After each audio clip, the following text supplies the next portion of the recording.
दोस्तों, सबसे पहले चैनल को सब्सक्राइब कीजिए और घंटी का निशान को भी क्लिक कर लें।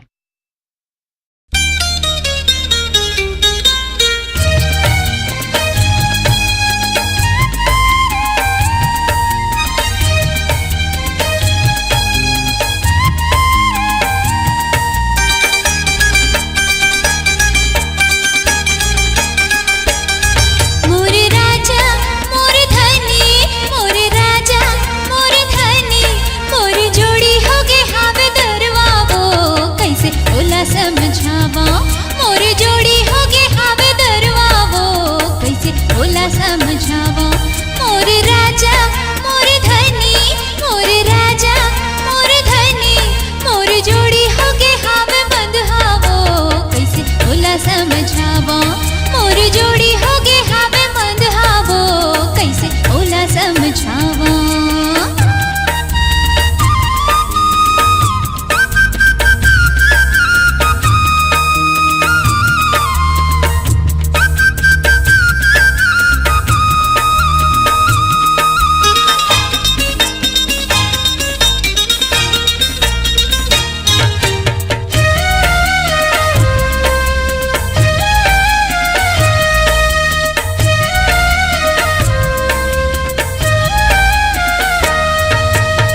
के बरजेला माने नहीं दाई कैसे एला समझावा मोर जिंदगी के मरना होगे कोनेला दुख सुनावा।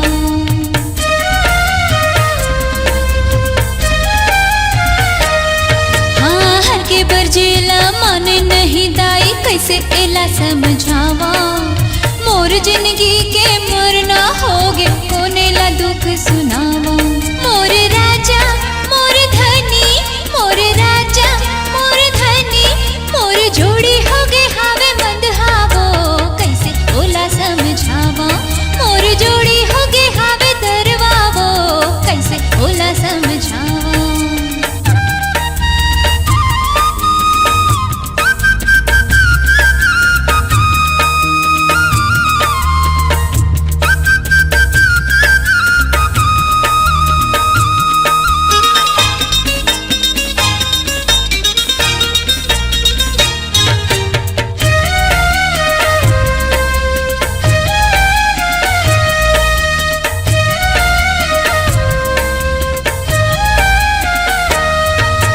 छोटे छोटे मोर लड़का बोदाई काला खवा हूँ पिया हूँ ये दरवा के आँखें हा फुट गे कैसे एला समझा हूँ।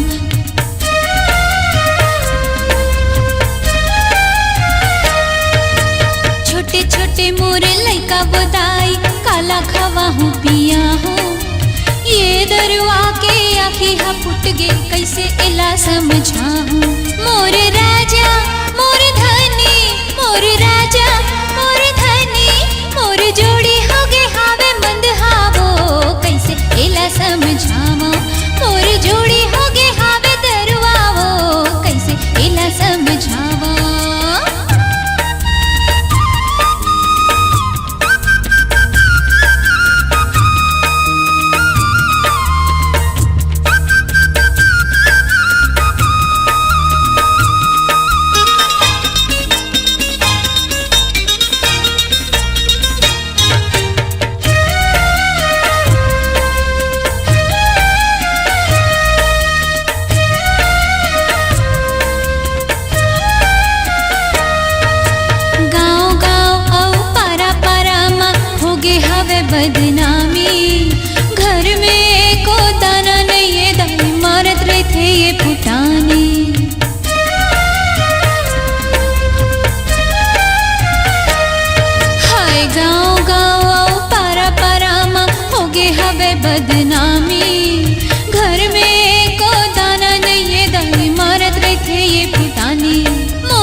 मोरे जोड़ी होगे हावे मंद हावो कैसे ओला समझावा।